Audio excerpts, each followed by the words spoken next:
Good morning, everyone. I had a harrowing morning. I had an appointment this morning at 8:30 in the morning and had to be downtown at an office building. And ever since I quit my job in corporate America, I've been working from home, so I don't have to go out in the public every single day.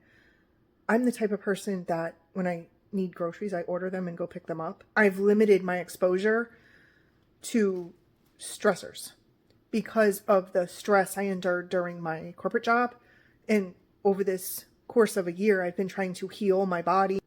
And I've talked about this in the past videos that I uploaded, but today it's like what can go wrong does go wrong. And it's just so hilarious on so many levels. I thought I need to share this story because this is a typical situation that happens to me. I don't know if I have some kind of weird magnet in my head that attracts this kind of thing. I'm not sure what it is, but first of all, I go to this professional office building. Like I said, my appointment was like at 8:30, and I get there.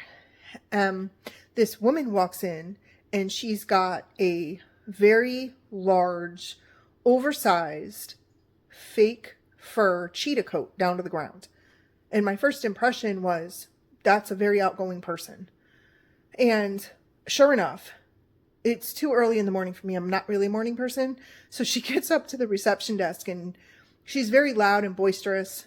And I'm sitting there thinking to myself, wow, I'm just not that happy in the mornings. And she sits down. I'm just trying to wake up a little bit. Just trying to get myself ready for my appointment and so forth. So she sits down and she takes the remote to the TV that's on the wall and she starts blaring the television. And that's the first thing right away. And it's like ear piercing. And I'm saying to myself, oh boy, this is going to be a long day if I have to deal with this. Then she called somebody on speakerphone on her cell phone from the waiting room, which I thought was really weird and rude. Like all these people are sitting there and here she is on her cell phone calling whoever. And the phone call was bizarre. She was making an appointment at another office for something very personal.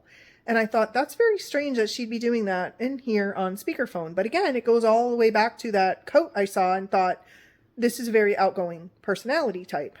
And the TV, ironically, was talking about limiting exposure to stressors. And I'm sitting there like, is it reading my mind? That is so bizarre, right? So then I go into my appointment. I have my appointment. Nothing eventful happens. Just a typical normal appointment. I come out, I get back in my car, everything's good. I can't wait to get home. I'm like, I can't wait to get home. I have a day loaded with things to do. I'm looking forward to it.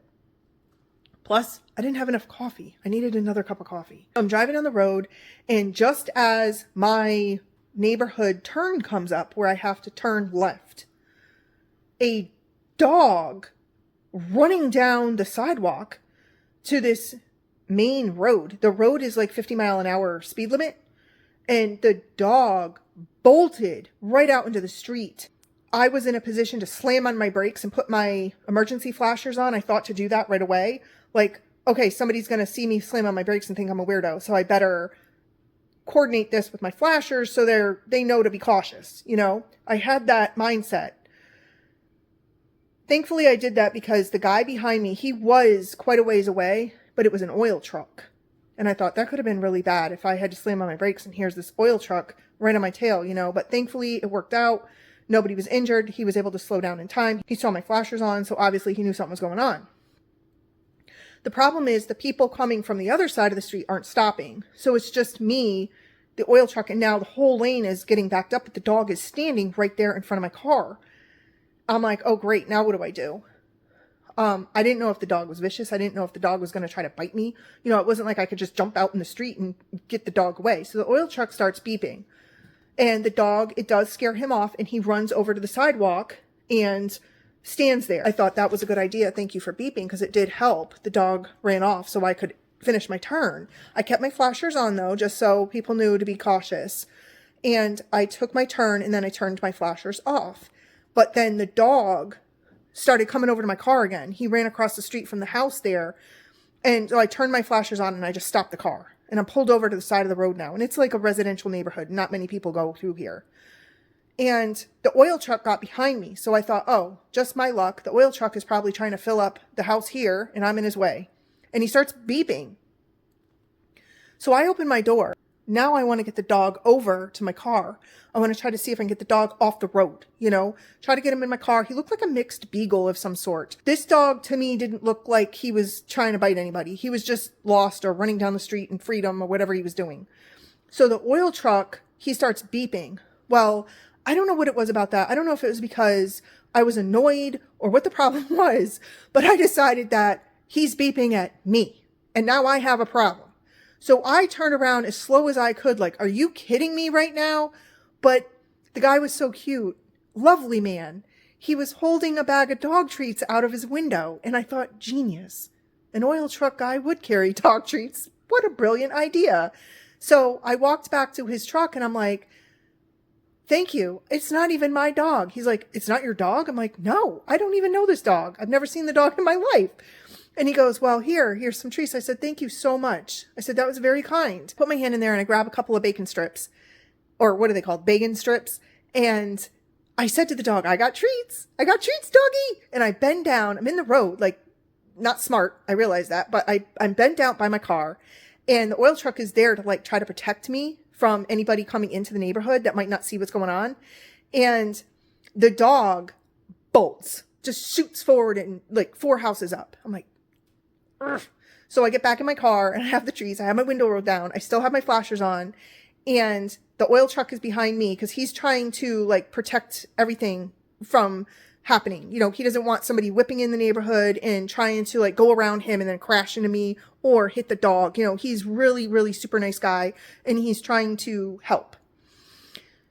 So as I eased forward a little bit, this out-of-state car I never saw before. I don't really know many people around here anyway, but the out-of-state car comes.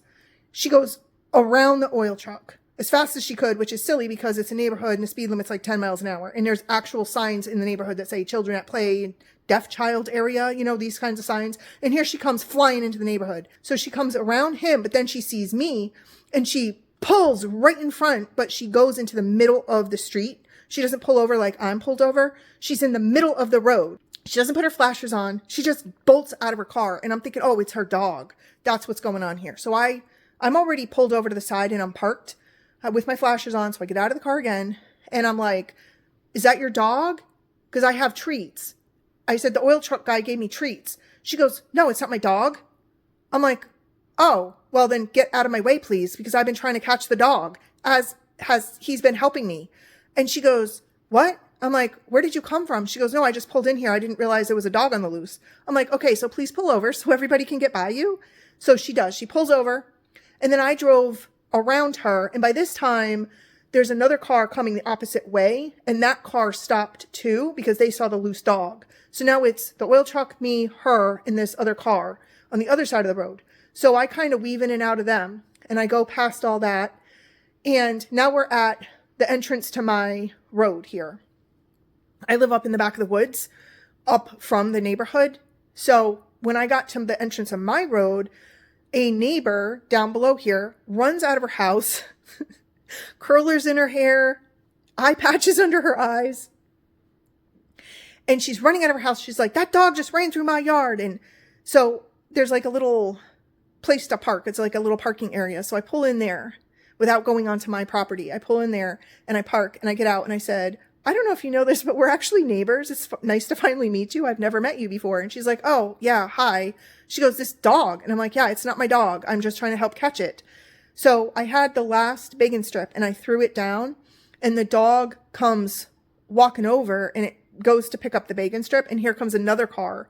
The oil truck was gone. I don't know where he went. The out-of-state plate car was gone. Don't know where they went. The other car that was coming the opposite way, they had just kept driving. So now it's me, the neighbor with the curlers in her hair, and this third car pulls in.